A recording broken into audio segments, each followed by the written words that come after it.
I just want to touch on power games, right? Because that could be interpreted in all kinds of ways, right? What do you mean?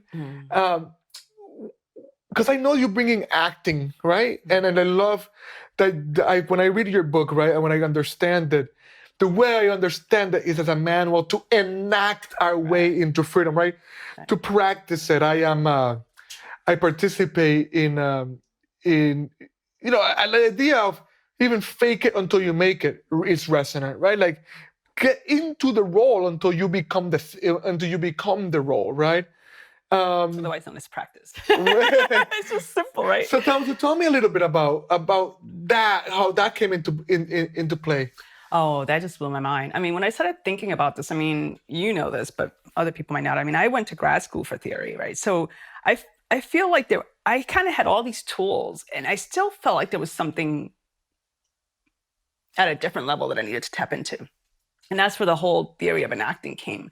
It kind of built up over time as I saw the limits of the ideological thinking, either in the liberatory kind, and started to, again, it's just like when you're on your path, things just come. So then my daughter has always been into acting, and she's in drama school right now. And when she was a teenager, by that point, she'd been doing it for so long, she was doing like these master trainings. And I remember as a parent, you go at the end of the week to see what they learned. And there was this one time I went, and they were doing improv theater, and they were doing Waiting for Godot, power shifting in an interaction. And it just blew my mind. Like that they had a practice for teaching that to actors, that there was a name for the point in the interaction where you shift the power, that the subordinate is the one who shifts the power. I remember just sitting in the parent section, just like, oh my God, because I just knew. And whenever something is what I need, it resonates. It kind of has and that's what, you talk about how you feel when you come out of a space. I start to pay attention to those kind of things that are beyond the mind, even though I love the mind, right? Like how something feels in my gut, the excitement that you can feel, the way some idea just kind of has this glow. At least that's how it works for me. And I remember just getting really excited and going out to the teacher afterwards and saying, is this like a thing? And she was like, oh yeah, there's a whole field of like, how do you enact power? That was just like, I just couldn't believe it, So yeah, I delved really deeply into that. My daughter now is, that book was supposed to be 2 books, it was supposed to be the theory book and then the practice book. So I had planned to take about a year or 2 to research power games more in depth, and the publisher really wanted them together. I had 4 months to finish the second book, which became the 4th section of that book. So I want to actually turn back to power games because there are many of them. And they're just powerful. I mean, we had one, just for example, in London, we had this example that just stayed with me. It was so powerful. There was this woman in the room. And I mean, and the NHS deals with the most hard situations. I mean, it's almost like if you took all of our nonprofit sector and tied it together into a system. I mean, these people are dealing with they're at the front lines of people who are struggling, And so I remember there was this one woman, she was young, she was Southeast Asian, I believe. And I had them in this little game that, you break off into pairs. And what you do is block and accept, which is one of the basic, ideas in improv, right? In improv, you either block the interaction or you accept it. And they see that as the foundation of all interactions. And so part of being a good improv person is that you know how to accept. Whatever somebody throws at you, you can bring it in and wrap it into something great, to keep it going, to keep the relationship going. And so there's this game, block and accept, where you practice with someone. So, I have 2 people sit together and I have them both practice on either end, blocking everything the other person says and accepting everything the other person says. So they can feel the difference in that. And so there was this woman, she was young, like I was saying, and she was with this other woman. And I could see her body language was really, I couldn't even hear what she was saying, but I could tell by her body language that she felt really powerless in whatever situation she was describing to this woman, because they were talking about their situation. That's how they were blocking and accepting. And at the end of the session, we were doing a checkout, like, what did you get out of this? And when it was her turn, she had this look of being stunned. Like she just was still trying to integrate what she had discovered.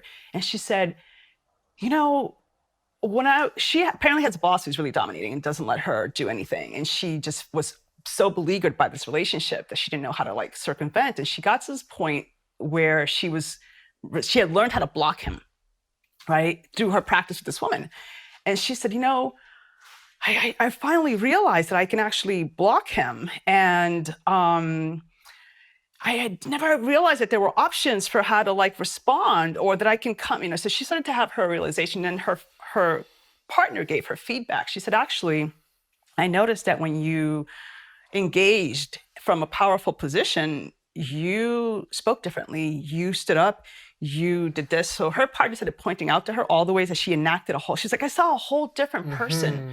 And the woman was just like stunned. It was just watching the whole thing. And she said, I didn't realize that I was part of the dynamic. Wow. She was like, I thought it was all him. She was so shocked. And then she was just like, I can't even imagine what I'm going to do with that knowledge. Yeah. So that's just how powerful shifts can be, and I think the thing about drama and acting games is that they're embodied. They're not just here. You have, it's all, it's all levels, and it's usually based on interactions. Yeah. You can learn a lot with really simple games. And games are non-threatening. People that study play have found games to be one of the best ways to deal with power dynamics, because it allows you to explicitly name them and to make them rules, to negotiate rules, to be able to like have goals, to be able to say it gives some numbers to competition.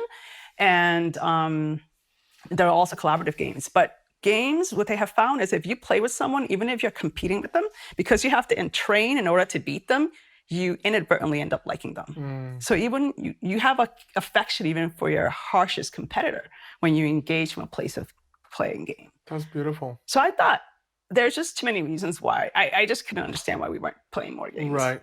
No, it's powerful. And I just think the world needs more games and play. So I feel like even though it feels, I had it as a directive that came to me around my purpose right now. It's like, you need to bring play into the world and games. And I just thought, that was before I even got into the book. It all lined up, like I said, but I was shocked that would be an answer to what's going on in the world right now. But then amazing. It made total sense. Yeah, of course it does, right? Of course it does. I think about our children, right? Like they, and even little puppies, right? It's like all kinds of species need to play to like learn how to become, how to adult. Yeah. Apparently, when they started studying it, they found that because animals would pick play over food, right? And they just didn't fit the survival, theories. And they found out that play is the space of innovation, and so we value it. In nature, it's valued. We as adults have that kind of taken out of us as we move into adulthood. But it's important to have play, and to respond with play. That's beautiful. Thank you.